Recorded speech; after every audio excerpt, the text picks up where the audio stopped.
করতে পারে আমি ওই দিন যদি ওই সময়টা ফেস না করতে, আপনারা আমাদের মনে রাখবেন, ভুলে যাবেন না। ওই দিন যদি আমি আন্দোলনে না যেতাম তাহলে জানতাম না, দেখতাম না, আপনাদের কাছে আজকে আমি এখানে বসেও কথাও বলতে পারতাম না। সেদিন ছিল 18 জুলাই। আমরা সবাই কোর্টের ভিতরে আন্দোলন নিয়ে বের হই। 4 থেকে 5 মিনিটের ব্যাপার। খালপাড় যে জায়গায় আমি আহত হয়েছিলাম, আমাকে যখন কোপ দেওয়া হয়, 2টা কোপ দেওয়া হয়েছিল, হাতে মার দেওয়া হয়েছিল। তা আমার উপরে একবার নয় 2-2বার অ্যাটাক করা হয়। আমাদের যখন অ্যাটাক করেছিল আমি পড়ে যাই। পড়ে যাওয়ার পরে আমার কোমরে 2টা কোপ দেয়, আমার হাতে মারধর, সারা শরীরে মারধর করে। তখন প্রথম স্টেপ ছিল যখন আমাকে অ্যাটাক করেছিল, তো আমি রক্তাক্ত অবস্থায় আমি উঠে দাঁড়াতে পারতেছিলাম না। তখন আমার কোমরে অনেক ব্লিডিং হচ্ছিল। যার যার মতো তখন ওই আন্দোলনের সময় যখন অ্যাটাক করেছিল, যার যার মতো সবাই পালিয়ে যায়, যার যার মতো নিজেকে বাঁচানোর চেষ্টা করে। তখন আমি একা পড়ে গিয়েছিলাম। যখন আমাকে কোবানো হয়েছিল, কোবানোর ঠিক 4 থেকে 5 মিনিট পর আমাকে আবার অ্যাটাক করা হয়। যখন আমাকে কোবাইছিল তারা ছিল ছাত্রলীগের সন্ত্রাসীরা। সেকেন্ড টাইম আমাকে ছাত্রলীগের যে নেত্রীগুলা, মেয়েগুলা, অনেক বড় বড় যে মহিলারা, ওনাকে আমাকে ধরে। আমি বুঝতেও পারি নাই যে আমার উপরে আবারও অ্যাটাক করা হবে। এই রক্তাক্ত অবস্থায় আমাকে যেভাবে মারধর করছিল বলার মতো না। আপনারা যদি ওইখানে থাকতেন তাহলে বুঝতে পারতেন।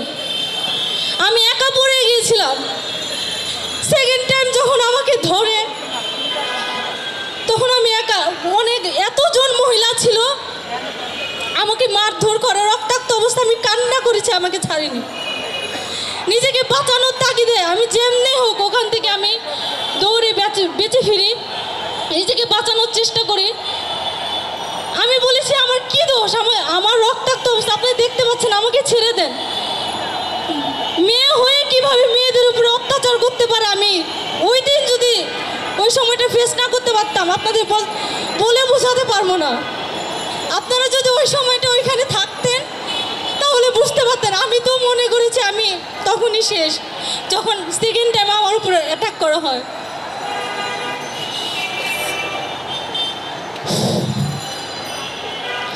তারপর রক্তাক্ত অবস্থায় আমি দৌড়ে পালানোর চেষ্টা করি। তারপরেও পিছনে পিছনে রামদানি আমার উপরে অ্যাটাক করার চেষ্টা করে। তখন আমি একা পড়ে গেছিলাম। তারপরে সেন্সলেস হয়ে পড়ি। আমার এক ফ্রেন্ড, সে আমাকে দেখে চিনে ফেলে, সে আমাকে কোলে নিয়ে দৌড়ে আমাকে বাঁচানোর চেষ্টা করছে। ফার্মেসিতে নিয়ে গেছে। ফার্মেসিতে নিয়ে যাওয়ার পরেও তারা ভয়ে আমাকে দেখে শাটার বন্ধ করে দিছে। আমার রক্তাক্ত অবস্থা, কিভাবে পারে মানুষ? আমার রক্তাক্ত বন্ধ করার জন্য তারা ফার্মেসি শাটার বন্ধ করে দিয়েছে, আমাকে ঢুকতে দেয়নি। তারপর এক পর্যায়ে লুকিয়ে আমাকে দোতলা ওখানে ভবনে নিয়ে যাওয়া হয়, রক্তাক্ত বন্ধ করে। তারপর লুকিয়ে আমাকে একজন উকিল আরও কয়েকজন ছিল, তারা আমাকে হসপিটালে নিয়ে যায়। তো হসপিটালে নিয়ে যাওয়ার পর আমাকে তখন ওই সময় 18 জুলাই সেদিন তো ইন্টারনেট সব কিছু অফ ছিল। তো ওইখানেও সরকারি হসপিটালে আমাকে সেরকম চিকিৎসা দেয়নি, অবহেলা করা হয়েছিল।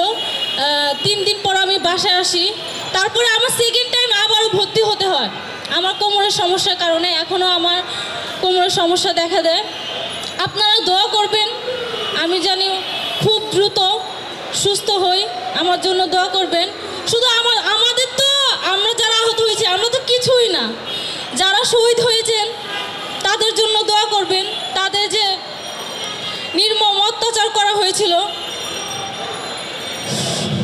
এই বলে আমার বক্তব্য শেষ করতে চাইছি। আপনারা আমাদের মনে রাখবেন, ভুলে যাবেন না। এই সময়টা, এই জুলাই মাস আপনারা ভুলবেন না। এই বলে আমার বক্তব্য শেষ করছি। আসসালামু আলাইকুম।